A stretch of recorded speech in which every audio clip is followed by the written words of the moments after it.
मई को मोदी जी की सरकार गई का ऐलान करते हुए आज अपन यहां पर जमा हुए।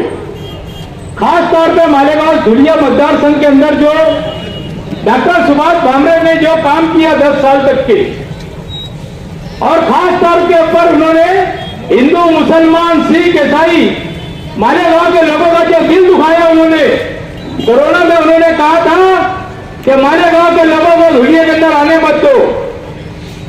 मैं समझता हूं कि इन्होंने 10 साल के अंदर कुछ नहीं किया। फिरका परस्ती उरूज पर मोदी जी तुमने क्या क्या कहा, चाइना का सामान, और तुम्हारी बात की कोई गारंटी नहीं है। तुमने 10 साल तक के लोगों को बेवकूफ बनाया और सिर्फ वादों की खैरात बांटा। हिंदू को मुसलमान से लड़ाया, मुसलमानों को हिंदू से लड़ाया, गरीब को मुसलमानों से लड़ाया। इन्होंने इस तरीके से ही पूरे 10 साल गुजारे। आज तो मैं एक बात को मैं समझता हूं कि कई हजारों करोड़ रुपए का घोटाला इलेक्टोरल बॉन्ड पे इन्होंने किया। अब मैं आपको बताता हूं कि इलेक्टोरल बॉन्ड क्या चीज है। एक चंदे के नाम पे इन्होंने बॉन्ड का पैसा दिया और 550 करोड़ रुपया सिर्फ और सिर्फ मटन फैक्ट्री वालों से लिया और लोगों को, हिंदू भाइयों को गुमराह करते, गौ मांस के नाम पे, गाय के नाम पे, बछड़े के नाम पे, बैल के नाम पर, और सबसे ज्यादा अगर इनका किसी से बिजनेस है तो है तो बीफ फैक्ट्री वालों से। इन्होंने कोई रोजगार नहीं दिया। सरकार को 2 तारीख को 20 तारीख को 2 नंबर का बटन आपको इसलिए दबाना है क्योंकि टाइम नहीं है, नहीं तो बोलने का वक्त तो बहुत था। मालेगांव का जो लीडर यहां पर चालू करे, मुझे ऐसा लगता है कि इनका असम बली लड़ रहे। असम बली लड़ने का वक्त तो आएगा, सबने मिलकर लड़ लेने का। हम भी लड़ेंगे, तुम भी लड़ेंगे, सब मिलकर लड़ लेना। तुमने शहर को क्या दिया? मुफ्ती साहब घुमा फिरा के कांग्रेस ऐसी, कांग्रेस वैसी, 15,000 कांग्रेस के अंदर फसादात हुए। पैसे लेके इमरान प्रताप बड़ी को तोड़ दिया, जैसे फसादात नहीं दिखे इनको। सिर्फ बीजेपी की स्पीच की तरफ बीजेपी के लोग किस तरीके से स्पीच देते, वो स्पीच को बोलने का तरीका इनको बहुत अच्छा था। बोले 15,000 फसादात हुए कांग्रेस के दौर में। अरे भाई, यहाँ पर मुसलमान हो, हिंदू हो, सिख हो, ईसाई हो, छोटा मोटा धंधा करने वाले, पावर लूम वाले हो, चाहे शेतकरी हो, सब परेशान है। कोई जीएसटी से परेशान है, कोई कांदे का व्यापारी परेशान है। आज पूरा मुल्क मोदी से परेशान है। बात होना चाहिए, काम की बात होना चाहिए। ये सारी बातें छोड़कर हिंदू मुसलमान सिख ईसाई ये सारी चीज को हम नहीं करनी चाहिए। मैं एक बात आज जरूर बोलूंगा कि 15 रोज से मालेगांव शहर के अंदर पावर हाउस वालों का जो काम चल रहा है, यहां वक्त तो नहीं है बोलने का।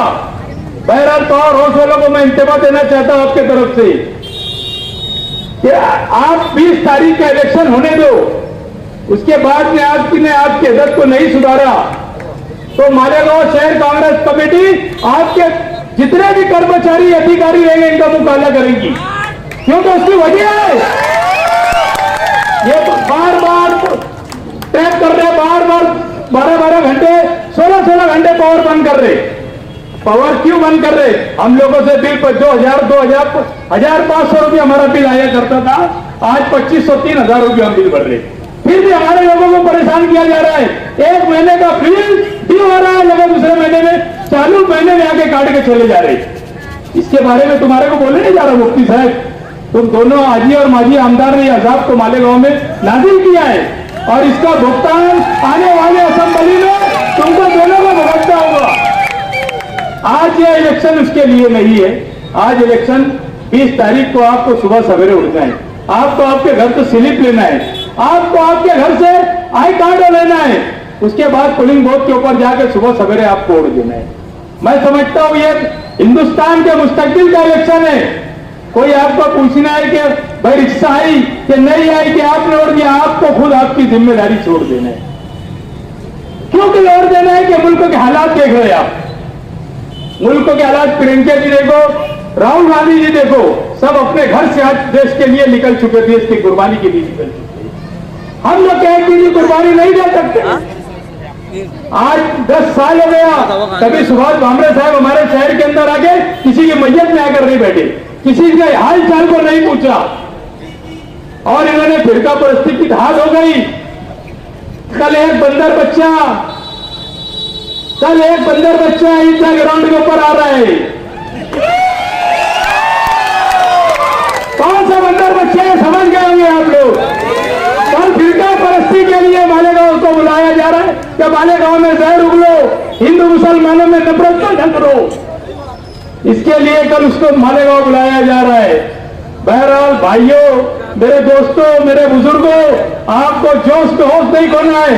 कल का 20 तारीख का जो होने वाला इलेक्शन है, ये आपका, आपके बच्चों का, आपके खानदान का, आपका मुस्तकबिल तय करेगा कि आप किस तरीके से हिंदुस्तान में जिएंगे। डर बताया जाता है एनआरसी का, डर बताया जाता है MSCA का। अरे हम इस मिट्टी के अंदर पैदा हुए और इस मिट्टी के अंदर मरने वाले लोग हैं। हम न कल किसी से डरे और न कल किसी से डरेंगे। ये शहर आपको बता देगा कि मालेगांव शहर के अंदर फिरका परस्ती की नहीं चलेगी। ये शहर अमन का गहवारा है। इस शहर के अंदर 80% वोट आपको करना है। बोलो करेगा ना 80% वोट? मैं तो एक दिन की कुर्बानी इस शहर के लोगों से मांगता हूं कि अगर आपने 20 तारीख को मालेगांव शहर का कारोबार बंद रखा तो मैं समझता इससे अच्छी बात कभी नहीं होगी। ये उम्मीदवार चुन के आएगी, उम्मीदवार इंशाअल्लाह ताला चुन के आएंगी और कम से कम 1.5 से 2 लाख की वोट चुन के हर हाल में उम्मीदवार आएंगी। वजह तो यह है कि आपको मालेगांव शहर से 80% वोट करना पड़ेगा। एक बात और देखने में मिली आपको, यह बात आपको भी बताना है, 2 मिनट के लिए जरूरी है कि मालेगांव शहर के अंदर कुछ लोगों की वोट कट गई। और कटने का मतलब यह हुआ, मैं आपको बताता हूं। शेख आसिफ साहब ने असेंबली हारे, उन्होंने हार का बदला लेने के लिए प्रांत ऑफिस में गए और उन्होंने एक एप्लीकेशन दिया कि यादी के अंदर सब डबल नाम है, डबल होते हैं, कट करो।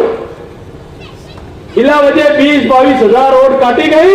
वही 20-22 हजार एक नंबर वोट जिनकी थी, आज वो बेचारे दर बदर वोट के लिए भटक रहे, उनकी वोट काटवा दी गई। आपका जैसी असेंबली पार्लियामेंट का इलेक्शन खत्म होगा, आप अपनी वोट को दोबारा नोंद कराए। कम से कम 20-22 हजार वोटों का फर्क हो, इनके आपसी झगड़े के अंदर ये मालेगांव से तोड़ दी गई और अच्छे घरानों की वोट काट दी गई। यह बोल के काटी गई कि आपकी वोट डबल है। आपका यह कि मालेगांव में क्या एक नाम तो 2 आदमी नहीं हो सकता है क्या? हर गांव मालेगांव शहर के अंदर एक नाम के हजारों लोग हैं। इन लोगों ने नाम को जानबूझ के कटवाया और एक दूसरे के ऊपर उंगली उठाकर इन लोगों ने नाम को कटवाया। पार्लियामेंट का इलेक्शन खत्म होगा, आप लोगों को यादी में नाम बढ़ाना है। आप लोगों को जरूरत पड़ी तो कांग्रेस कमेटी के ऊपर आना। जिन लोगों का नाम नहीं रहेगा इंशाअल्लाह ताला हम नाम बढ़ा के देंगे। और 20 तारीख को होने वाले इलेक्शन में आप सुबह सवेरे अपनी वोट डालें और खास तौर के ऊपर जब तक के बटन दबाने के बाद टू की आवाज नहीं आएगी और वो उसके अंदर देखना कि इसके अंदर निशान के जब तक पंजे का निशान की चिट्ठी नहीं गिरेगी, आपको उसको तरफ देखना है। जब वो चिट्ठी गिर जाएंगी आपको उसके बाद निकलना है। आपने किसको ऊपर वोट दिया है, उसकी चिट्ठी गिर रही या नहीं गिर रही, आपको देखने का फर्ज है। आप अगर ने देख लिया आप कामयाब हो गए। इतना ही बोल के मैं अपनी बात खत्म करता हूँ। शुक्रिया, जय हिंद।